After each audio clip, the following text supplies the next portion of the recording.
All right. Welcome, everyone.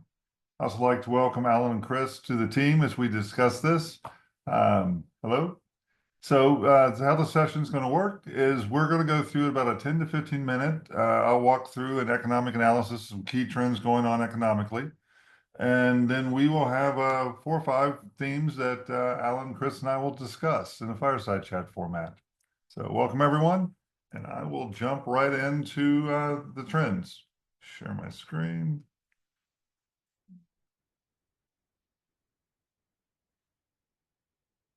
And there we are. I think we're in good shape sharing. I'm gonna go first trend. All right. Ooh. So first, gross domestic product. So how fast is the economy growing? So if you're looking at this slide, there are 2 lines. One's a blue line, one's a green line. The blue line is what the numbers are before you adjust for inflation. The green line is when you adjust for inflation. So if you're looking on the left, you'll see that in terms of 2017 dollars, we've been growing at one rate, but the green line is a little bit less than that because it takes out of inflation. The number on the right is the one, though, we're going to look at. And what it means is the economy is still growing. We've gone through some ups and downs and it's oscillating a little bit. But the good news is we still have growth in the economy.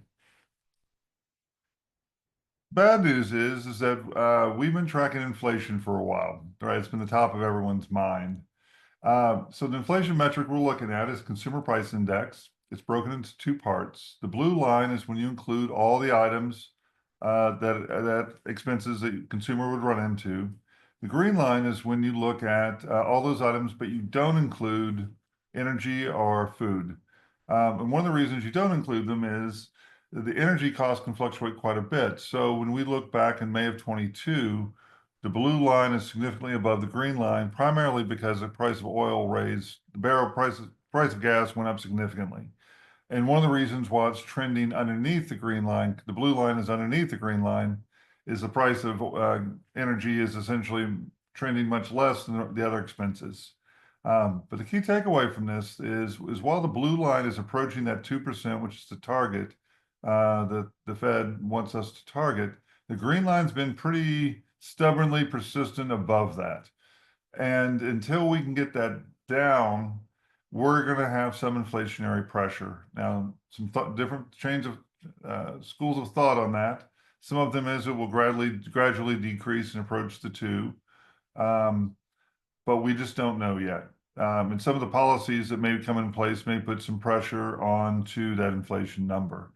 But so while inflation is significantly slowed, it's still persisting. So we're going to have to deal with that. One of the reasons why inflation is still persisting is if this is tracking a lot of people look at the unemployment rate percentage and whatnot. I look at the actual people employed in the workforce. So this is 160, these are in thousands, so it's 160 million. You can see us trending pre-pandemic, and the green line extends that. The blue line is where we've been trending in terms of a workforce. So we lost a lot of workforce and people retired early. Two income households went to one.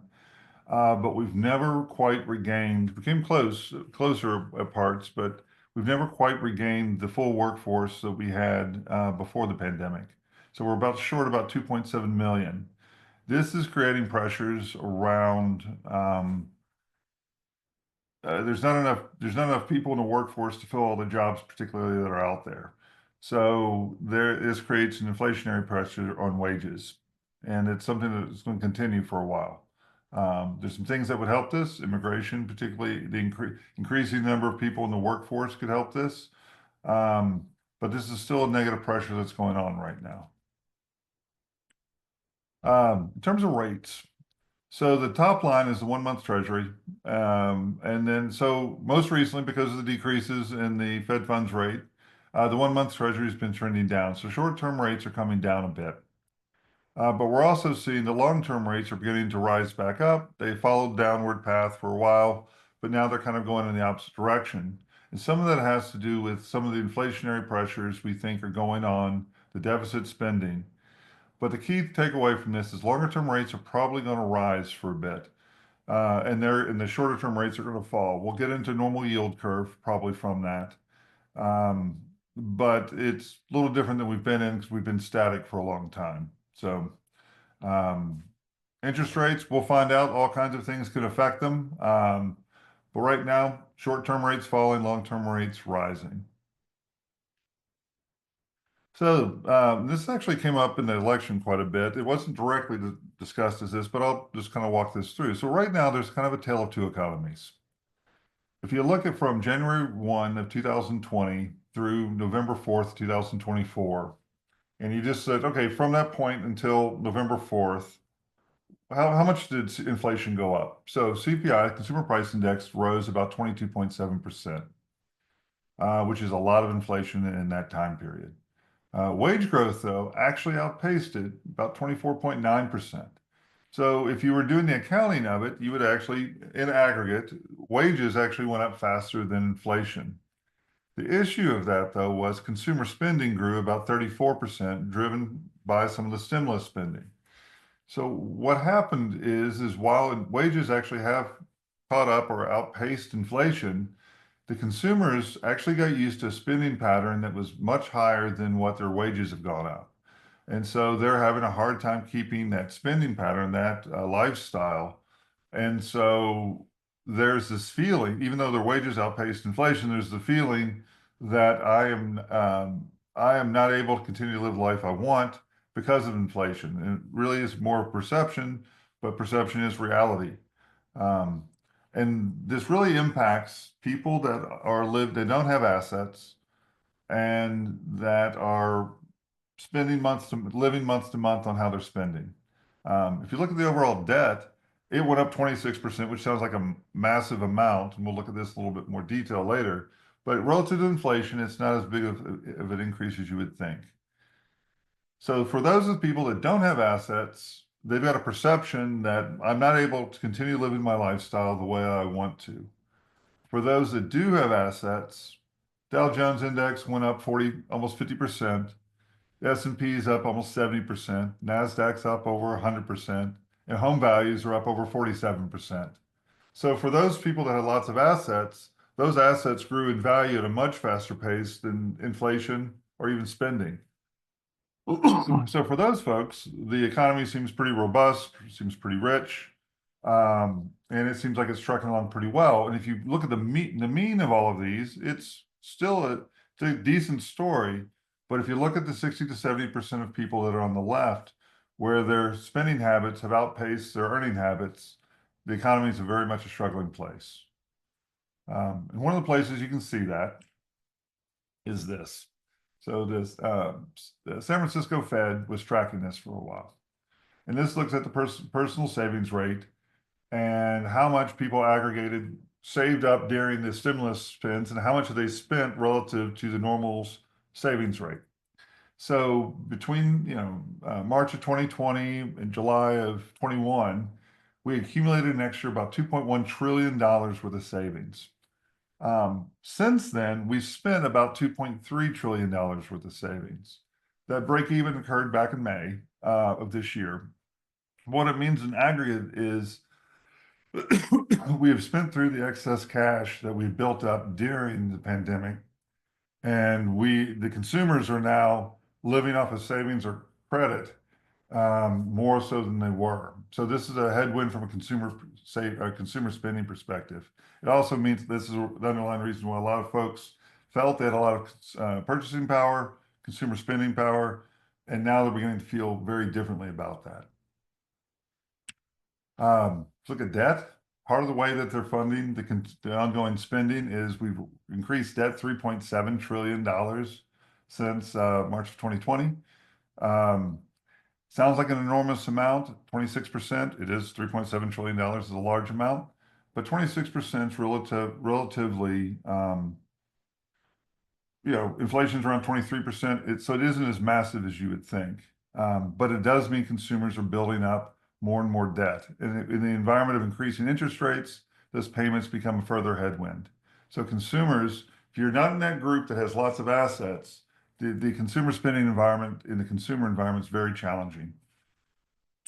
And that's shown in the delinquency rates. So if you look, we're tracking delinquency rates on, you can see where credit cards they came down a little bit, but we're approaching 9% on 30-day delinquency. You can see they basically most everything's trending up. So consumers are feeling more pinch for how they're going to get through this economic environment. From a total bank perspective, aggregate debt perspective, stimulus had added about $4.8 trillion worth of deposit balances from March 2020, let's call it, until April 22. Then we were starting to trend down. The good news is that as total bank deposits have stabilized, but they're not growing. They're essentially growing organically like they normally do. Good news is we won't have a headwind. Bad news is if you want to get deposits, you're going to have to take deposits from somebody else. Couple things around lending. C&I had been in a tightening mode. It actually has come back more to a neutral stance from both pricing, underwriting, as well as demand. From a CRE perspective, we had seen a significant level of tightening around that most recently, and then we were seeing a drop off in demand. Those have actually both have moved back to more of a neutral stance. So CRE is moving more back to a neutral stance. And if you look at consumer, we had some tightening, but now we're moving back to neutral stance as well. So lending will be coming back. It's not going to be growing aggressively, but it will coming back to more neutral, organic kind of growth perspective. So then last, the election. So it's early. We don't know what campaign rhetoric was and what's going to be real.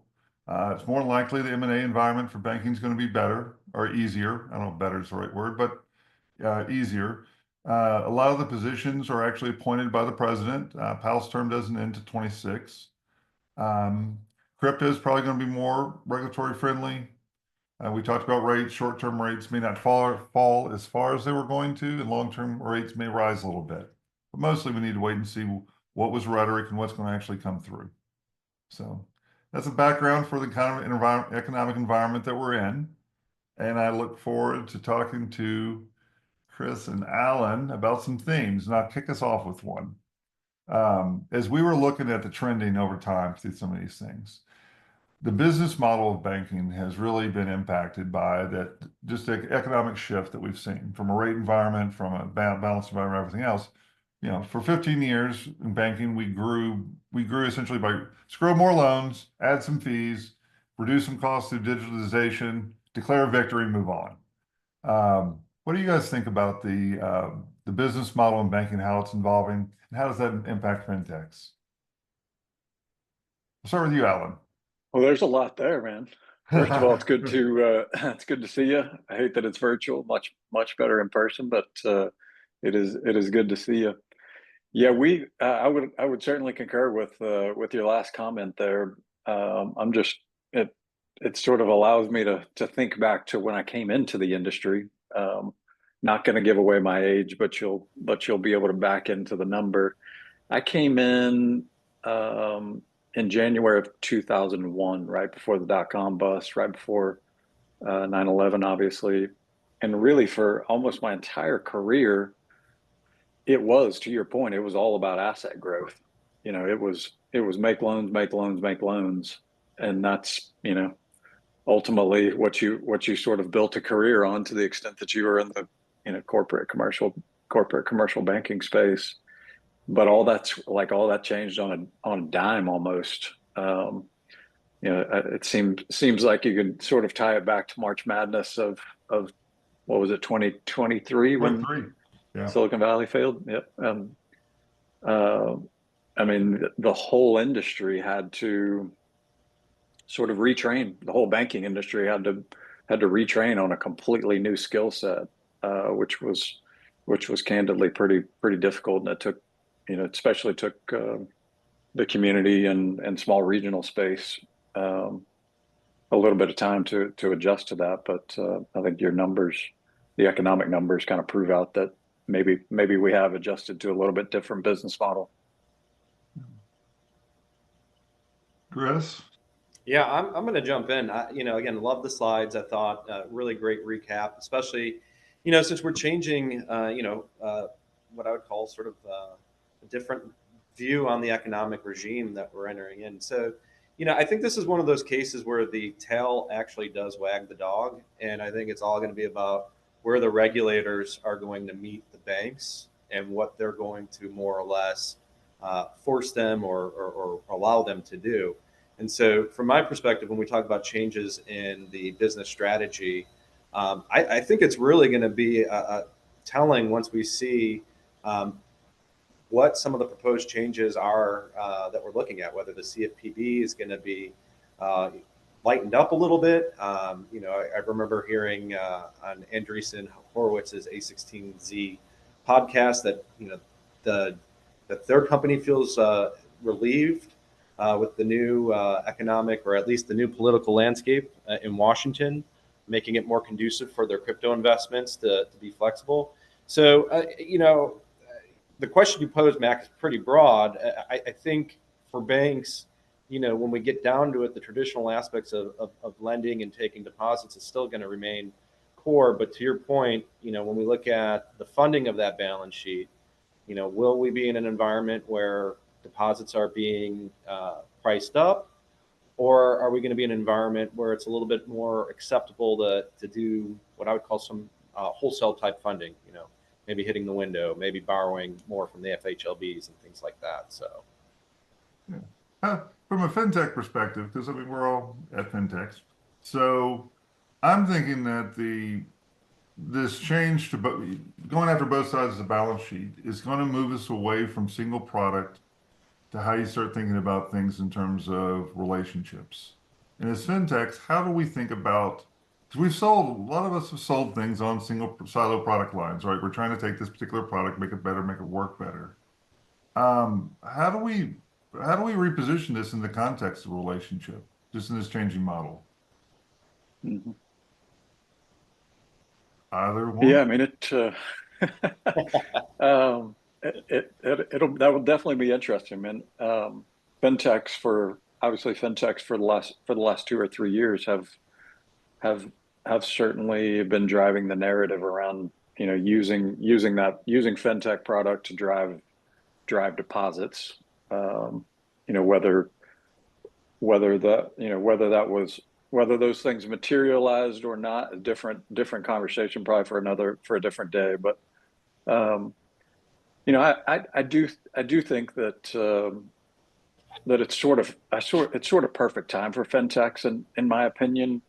I feel like we've seen the majority of the action in the fintech space, mostly on the consumer side of the business, and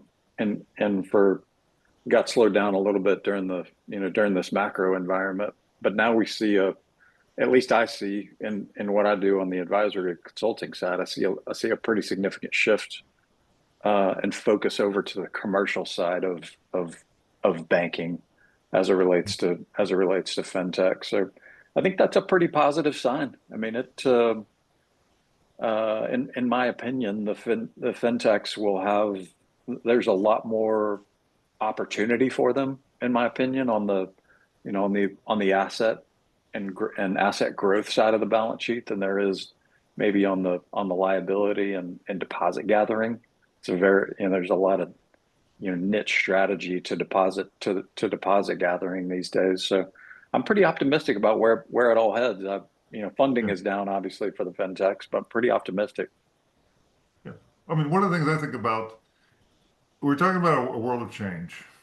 And one of the things we have as fintechs is we have the ability to evolve radically sometimes if we need to meet those challenges. And just the fact that the world changed on us, it is easier for us in many ways to make that evolution and change than it would be for the banks. So Mm-hmm. I agree with you. It's a huge opportunity. It's just understanding that the world did change, and how are you going to help the banks and their clients through this environment? Because if you Yeah. can, there's a huge need. Yeah. Yeah. I think you communicated this via one of your slides, but the banks have definitely picked their pencils back up as it relates to lending. I mean, I have, and what I do, I have corporate, small and mid-sized privately held corporate clients as well. And we engage banks a lot on the commercial real estate side of some of those businesses. But banks have been pencils down from from a making loans perspective for 2 years, but I've definitely seen them pick their pencils back up and start to re-engage as you communicated in your slides, at least getting back to neutral. Chris, I'd love to have your thoughts. You had commented on some of the regulatory aspects of what's going on. Certainly the regulatory sort of overhang is might be trending in a positive direction for the fintechs. I don't know. It depends. From my perspective, I'm conflicted, especially with what we're seeing right now. And forgive me here, but I am blanking on the particular fintech and banks that just failed and were unable to track the deposits and Synapse. Yeah. I think that's going to create a big issue for a lot of the alternative type of what I'd call the front end of banking. The CFPB, you can't sit and let something like that happen. There's just no way in no world how that unfolded should be the standard going forward. Now, I say that because what I expect is a lot of regulation to start coming in on the front end here for the fintechs, especially those that are going to be taking deposits, because there is a fiduciary duty to make sure that you're doing what's in the best interest of your depositors and that you're representing yourself correctly. And if I recall correctly, the partner companies with Synapse, were marketing themselves as being backed by FDIC insured banks. And in reality, they were not. There was a proxy in between. So the FDIC couldn't come in and bail out their customers. So I think, we kind of reap what we sow here when we're not being careful. I think the fintechs are going to get a lot more scrutiny on the front end, mainly the retail side. I do think there needs to be a delineation, though, between what I would call the back end of banking and the front end of banking, which is front end being consumer facing, we'll call it business facing, and then the back end being the operational aspects of how banks run, managing through the regulatory environments and things like that. I think on the back end of banking, there's a tremendous amount of opportunity. And I think that's where the banks need the most help, to be honest with you. I've always argued and taken sort of a contradictory approach. My belief is that banking is going to evolve depending on, again, we'll call it the political landscape and the regime that we're in, to either becoming wholesale providers of funding and taking in deposits, with fintechs acting as that front end of meeting the customer where they're at, if you will. That's what I believe is going to happen in the long run, is we're going to see more of a wholesale relationship between fintechs and the banks. But again, we've got that trend, which has been occurring more and more, and you can't fight it. But then we also have the headwinds, which would be the regulatory environment. So again, I have mixed feelings on the future of fintech as it was in the past. What it's going to be on the future, it's certainly at this point, it's anyone's guess. One of my neighbors here in Austin was talking like the CFPB was going to get wound down or certainly made smaller. I'm speaking of Elon Musk, and no, he is not my neighbor.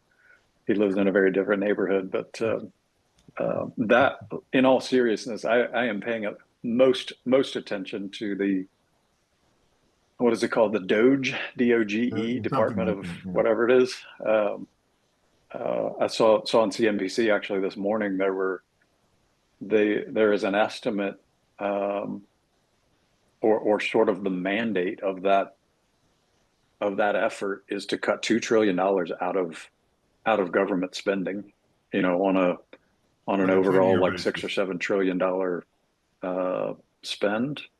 So that, like, as it relates to regulatory, as it relates to fintech and banks and M&A, certainly, I mean, that could have a massive impact, and you can certainly, I feel like we can see the currents, kind of headed in that direction. Well, and I think with the CFPB, I'm going to jump in here. I'm on the fence, in the sense that I'm not we need to regulate everything guy. In fact, I think over-regulation has been a big issue within the banking space, but I do think it's absolutely necessary, because when you don't have the regulation, you're going to see you'll see what we have learned from eons of banking, right, play out again. Look at crypto. Look at everything that's happening in those markets where customers have been ripped off, where there's been pump and dump, all sorts of stuff. That's because it's a relatively unregulated market. And what I suspect is going to happen in that space, and again, I'm going to put my opinion forward. People can agree or disagree with me. Is that at some point that market's going to self-organize and regulate itself. I don't know how they're going to do it. Who's going to be the person who's making the rules or people making the rules? But everything you've seen there is what an unregulated market would look like, and it's a disaster for business if they can't have the safety and controls of a well-run, we'll call it, economic machine. So I know I went off on a tangent there, and I want to bring it back. I love it. Let's But talk crypto. Yeah, well, and again, I love technology. I don't want to, ruin the crypto bros parade or anything. I think blockchain has its place. My philosophy is within this is the best part of crypto is it allows for easy money transfer and wealth transfer. So if you needed to extricate money out of the country, you could quickly do it, right?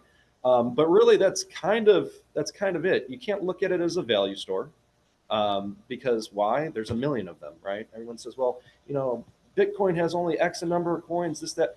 Yeah, but there's so many analogs and derivatives out there right now. It's pointless, right? Who's going to determine which one is which? So anyway, my point is that, with markets like that, especially as we talk about the economic, or let's just call it the political regime changing, which I think is going to be more amenable to these types of activities. I think we're going to see some interesting successes and some interesting failures. And I really hope that if they do pare back the CFPB, that they at least do so in a way where the rules and regulations that the CFPB are putting out there don't feel as arbitrary and random as they currently do right now. Like anyone can come up with a rule and throw it out there. So to your point, there is a reason why guardrails of the CFPB, there is a reason why regulation exists in this space. And certainly as it relates to the CFPB, all we have to do is think back to 0809 when a lot of people got hurt. A lot of people that that weren't taking risk got hurt, i.e. consumers. And there is a time and a place for for regulation to be able to protect all of us, in all honesty, consumers or otherwise. But I also am loving the value of my crypto account right now, though. I mean, having hit 100K, I think last night or yesterday. I mean, that's a pretty good spot. So whether it's worth anything or not, I'm not sure, but that's the value. I'll jump in real quick. Go ahead, Mac. Go ahead. I was about to pivot us. Go ahead, Chris. One last. Well, and as I've said to people, like, look, if it's for you, it's for you. It's basically the online version of gambling at this point, with all the different alternative things out there. If you want to play a game of hot potato and you can be successful at it, please, by all means, do so. But again, it's, that's my opinion on it. And I've been wrong. And I'm not afraid to say I have been wrong in the past. But again, I'm a little bit more conservative in how I handle my funds. So that's really just not my bag, if you will. So as we pivot, speaking of growth, almost every bank I'm talking to they are planning on growth in 2025. And when they talk about that, they talk about not only asset growth, but liability growth. Because if you can grow loans, you're going to have to grow the liquidity with it. And if you think about the context of the environment, the total number of deposits really isn't changing very much. So if everyone's out there saying they're going to grow loans and deposits to fund them, how are they going to go? How will you go out and do that? Thoughts on that, and thoughts about where there's opportunities for fintechs to help the banks achieve that? Well, likely consolidation in the space would be one that is in banking. There is definitely a trend that is not going away. Well, I think to have loan growth, you have to have economic growth, right? Or you have to be propping up something that may be failing. To help banks go out and do more loans, what you're really doing is you're saying, hey, at what rate are you willing to lend at, right? Where do you hurdle? And it's that's really how they're going to get the loan growth, is through one, providing liquidity or providing the value to the customer that makes sense for them to transact, and or by having a really solid MAC relationship where their banker reaches out to them and says, hey, I see that you've got some new equipment, or are you thinking about purchasing new equipment? You know, someone that might know their business or have a good feeling for it, where they can ask good questions, where the business owner is like, hey, you know what, actually, I've got this piece of equipment that's about to fail, and we were going to just pay cash for it, but if you can finance me at X, then that allows me to have more operating capital to do Y. So I think it's being more tactical now. The banks are going to have to shift, and it depends on who we're talking about. There's the retail, there's a small business, and then there's the commercial customer, right? And all of them, there's a different playbook for each type of those customers. And it depends on what type of bank they want to be, right? Are they a retail bank? They love the retail deposits. But if they're going and hunting after commercial accounts, they're going to have to be able to reconcile those two playbooks together and make them work. We got to focus on profitability in this industry, is what it comes down to.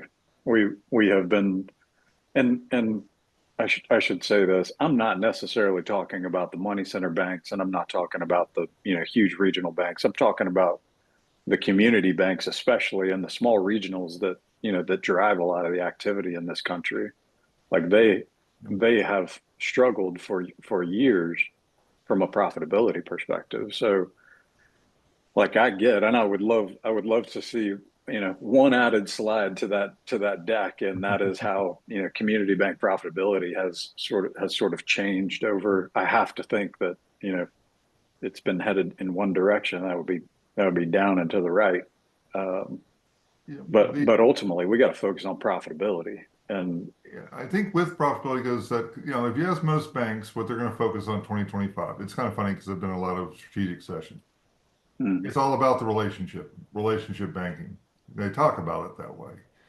But the disconnect between talking about relationship banking and what they actually do is pretty disconnected. So we're all about the relationship. We did a survey. We got it around here somewhere. 68% of the consumers, in 2000 Harris Poll survey, 2,000 consumers, 68% of them didn't feel that their bank had a relationship with them. Now, the banks feel very differently about this, but when you ask consumers, it's a little bit different. 50% actually would switch banks if they thought that bank would actually help them with their finances. It's a survey. It is what it is. But the concept of how well banks and the banking industry executes on building, managing, driving, growing relationships is not a theoretical, because I think most banks say that's what they want to do. But in practice, they're talking about production of accounts.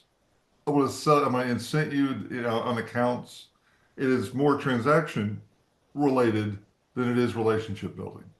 Now, particularly in the areas you were talking about, Allan, I think, in this community, small regional banks, they want to go there, but I don't know if they have the means to go there. Back to what Chris, you were saying about being able to price appropriately. If you're going to lend, make sure you're getting a return on the capital and liquidity you're investing with them. But it's really back to that whole concept of relationship banking that we talk about as an industry, but we're not really good at. Mac, let me ask you this question real quick. So relationship banking, and I agree with you, is fundamentally what everyone talks about, but still remains elusive to a lot of the banking organizations out there, right? In terms of figuring that out and structuring it. Given that we're talking to a bunch of fintechs as well, and potential fintechs on this, call it roundtable or fireside chat. I forget what we were going to call it. Where do you see opportunity for the fintechs then in the relationship space? What are your thoughts there? As an industry, we probably need to start thinking about relationships rather than products. And that's counterintuitive to what we have been doing for a while as a fintech industry, right? We are really focused on our particular product and what it does in its silo. But we are just as guilty as the banks are in that siloed thinking. So how do we integrate what we're trying to do, whether you sell a product that services clients, how does that integrate into an overall relationship with the bank? between the client of the bank and us. So we're kind of in the middle. Sometimes we're in the front. But what is that going to mean? And how do we interplay with all the other entities? As someone was talking about this earlier call today, I got a client, we do a lot of data integration. I'm going to get exactly what we do. But I guess you would call it a large regional, super regional. They have 200 different systems in terms of products and services, and you got to integrate all of that. Most banks I'll just give you some just big challenges. They almost occur everywhere. The ability to look at a full client relationship across all the products and services of the bank is something most banks can't currently do, which is just shocking when you think about it. And that goes up to some of the larger ones, and there's a lot to do with all the data integration problems. But summarize, the ability to pull that information together, but then to think about ways to help the client and help the bank drive value in that relationship, rather than let's sell them another widget. How do we build that core value and focus on that value? Chris, I don't know if that answers your question, but we got to move from that siloed thinking to how do we play as part of a team? So let me kind of restate that as, so rather than being more product focused, which I think the fintechs can be a product, right? Focusing on maybe it's originating loans or deposits, but it's more than just that. It's okay, well, what else can we capture? What information can we bring to these banks to help them see that these products, that the resources that we're bringing to them aren't what we would call, if we're talking deposits, it would be hot money, guys, money that's in and out, snap of the finger. Or if it's loan based, maybe it's just someone hunting out for rate, who's not going to do business with you, do fee based business or transactional business with you. So I guess what I'm trying to get at here is, I think what you're getting at is the trying to build more of a stickiness with the customer base, and providing more information that allows banks to do what's called householding, right? Being able to figure out where those connections are, and householding both from a retail and from a commercial perspective. Is that fair? Yeah. The analogy I was thinking about is I was trying to figure out how to think of a football game where you've got 22 people on the field and everyone's running in every direction uncoordinated. Mm-hmm. Kind of that's what we're doing right now with our products. It's a good analogy. If you think about the potential, if we had everybody orchestrated playing, it's not that the fintech product is, loses its identity. It just learns to play in a coordinated way with the rest of the solutions to deliver the experience that we want. And I think that is the opportunity. And it's hard. I'm not. Let me pose another question. Especially for the banks. What's that, Allan? Especially for the banks. I mean, that like to your point earlier, and no disrespect to the industry, because I was part of it, but we've been talking about relationships for the past 25 years, and probably more. And we're great, we, the industry, like the banking industry, like we're great lenders. We know how to underwrite credit. We know how to manage risk. We know how to make loans. Beyond that, the industry has evolved to a place where these small and mid-sized business relationships are insanely fragmented. The businesses are coming to the banks for capital, but they're going to, other sources for payments, for treasury, for various other things that they need. Like, if we want to talk about relationships in this industry, to the extent that the banks are going to be able to bring, some of that business back their way, we've got to get better at treasury and payments. So, Allan and Mac, go ahead.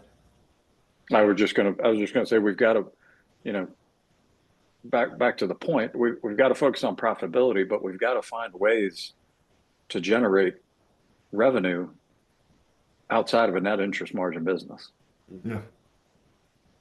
So I was going to ask both you guys a question. I think we're all former bankers. Is that correct? We've all been working. We've worked for big banks, right, and the like. And this is a little bit of a loaded question, but why do you think that the banks struggle, despite all the years talking about relationships?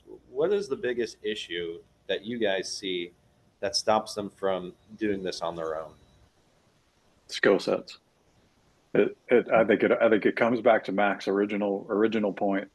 Like we all grew up getting really good at making loans, and there was no pressure to, until recently there was really no pressure on the, quote unquote sales side of financial institutions to do anything other than make loans and grow assets.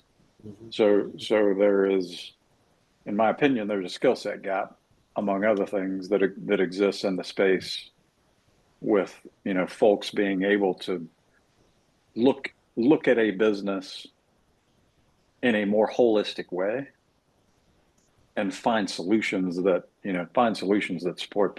support that business beyond just providing capital. Yeah. You know, Chris, to you, I think it's almost like a paradigm issue. We became we got used to being order takers as bankers. I mean, I was in banking for 15 years before I started White Clay.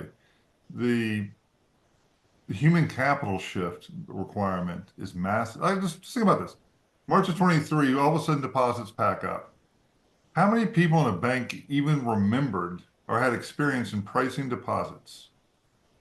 Most of them didn't. It just didn't exist because the people that were doing that 15 years ago weren't around anymore. But when you think about on the front end, we've trained people, we've gotten very operational, tactical, transactional about how we think about the front end. And once you get in larger spaces, private banking, middle market, corporate, this gets a little different. Business bank gets a little grayer, kind of as you go upstream. But the ability and the human capital requirements to be able to teach people and educate a workforce, align processes, and bring technology to all of that is complicated. The hardest part of that's probably the people. I mean, I think all of us will probably on this call, we can figure out technological solutions that would help them. Mhm. But unless you have folks that know what to do with it, I think it's going to be a challenge. Money's personal. I mean, we do certain things transactionally, but I'll just, I'm trying to think of the service, I think it was McKinsey.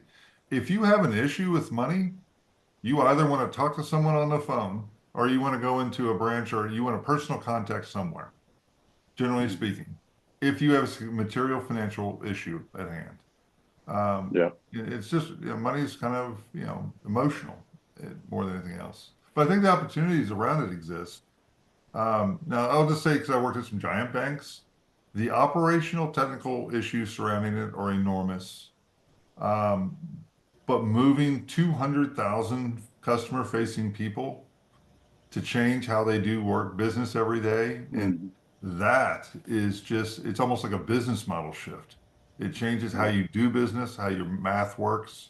It's just a massive change. All that said, it's a huge opportunity. Mac, let me interject there because I've got a question here. So, I was reading an article in the Financial Times this morning about with the new we'll call it the new political regime coming in here. One of the things that they talked about is that there's a high expectation for more M&A activity in the banking space, right? And so now you've just mentioned that you see that banks being big, it's an impediment to them being able to be adaptable and change. I guess for the smaller community banks and mid-sized banks, that probably represents an opportunity. And I wanted to get your guys' thoughts on, do you think that the banking space, and how can I put this, benefits from being more consolidated or less? And do you need to be a big bank anymore to be successful? Or can you be a smaller bank that's very focused and using, and let's just say it, using technology to your advantage and outmaneuvering your competitors? Is there value there? I don't know. I just wanted to throw that out to you. Allan, do you want to go first? Do you want me to go? I want you to go first. All And right. I would also call out, there's some really interesting like things in the chat, especially around data, Credit Card Competition Act, interchange. Like this is good. The answer is both. One of the things we get, like if you think about digital tools, online banking, mobile apps, extensions, whatever the next version of that's going to be, which I'm sure there's something else coming. I have no idea what it is. The people with the scale, the giants, have an advantage in the sense that they have scale enough they could spend $1 billion on something and they can do that. they also have the disadvantage that if they need to go change one of those very complicated systems, it takes them forever. So there's pros and cons of each space. I think if you're in a community bank space, you may have the means to make the change, the will to make the change, and you don't face all those uphill battles, but you may not have the capital, the tools necessary to make that change. But you probably need a certain skill, but it's also matching which segments, figuring out who you want to be as a bank and going and be that bank. If you're a billion-dollar bank and you want to pretend to be Bank of America, I wouldn't do that. That's probably not going to work out well for you. But you can be a very successful billion-dollar bank. I think the challenge that a lot of the banks suffer is they don't know what they want to be 3 to 5 years from now. Such an important point. And for so long, I mean, the community banks and regionals, probably certainly both of those categories. We are generalists in the way that these banks have, these banks have been built. We're trying to run 10 to 12 different businesses at once. As you think about all the things we try to deliver on the commercial side, all the things we got to try to deliver on the consumer side. I mean, to your point, like getting clarity and maybe becoming more of a, more of a bank built around a niche and your specific geography and your, a lot of different ways to skin that. But if you can sort of narrow down your delivery, then you can start to execute a lot more effectively with the capital that you have, with the resources that you have to be better. So would it be fair that if you are, let's just say, a more nimble bank or a smaller size bank, that if you do have a strategy and you're thinking of something, that partnering with a fintech that can basically, what I'm trying to get at, accelerate that or help you specialize in that is probably a good strategy, or at least one that should be explored? Sure.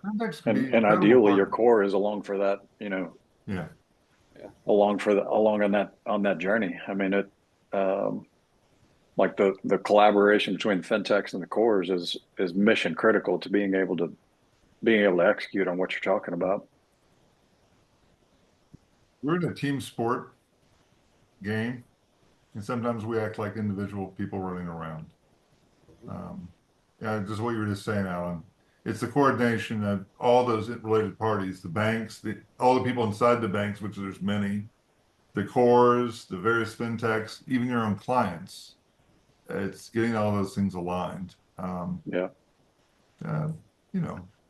It's an opportunity, though. The good news is. Matt, Go ahead.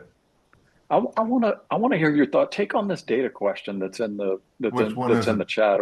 It's in the context of, we were talking about skill sets, needing to change to be more relationship oriented. But I think you would agree, data and how we, we've got all this data. The industry has all this data, but what are you seeing there? Are you seeing banks start to improve their ability to do things with it? Depends on what scale. So someone's asking what's big. So there's 4 giant banks. There's another 4 right below them that are super regional type banks. Then there's, I don't know, about another 20. Then you get down to about 100 billion and down. Once you're above about the 100 billion line, you are talking about fairly advanced data worlds. If you get in the big 4, you get really advanced data worlds. Once you start going underneath that 100 billion, the data world becomes not quite as advanced. And advanced doesn't mean technology-wise. It could be the experience using large data sets for 30 years is very different than someone that just recently got into very large data sets. But I will tell you on the data side, this grows from $1 billion banks up to, let's call it $80 billion banks. Most people are treating data as a technology problem. It's actually a business problem for the most part. They're not deciding what is it I want to do with this data and how do I solve the business problems around it. They're trying to rely on their technology partners to solve these things for them. And the issue is technology partners don't understand the contents of the data. They understand the building blocks of it, but they don't understand why. Interest rate. Which interest rate are you talking about?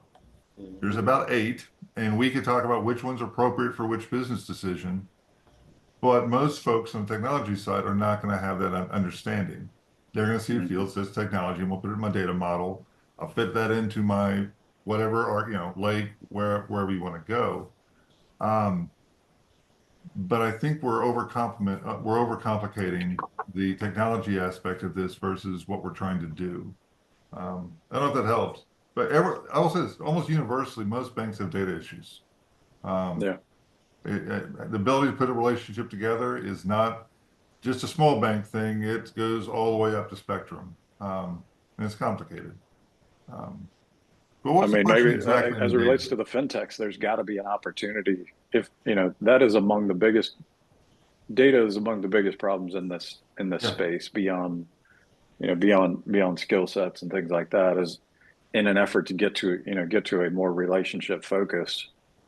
I mean, as it relates to the fintechs, who are very product oriented, if you can get down into the infrastructure of a technology infrastructure of a bank and the data of a bank, you're gonna build a bad days massive ahead and business. some good days ahead. Data's complicated. All right, we're out of time.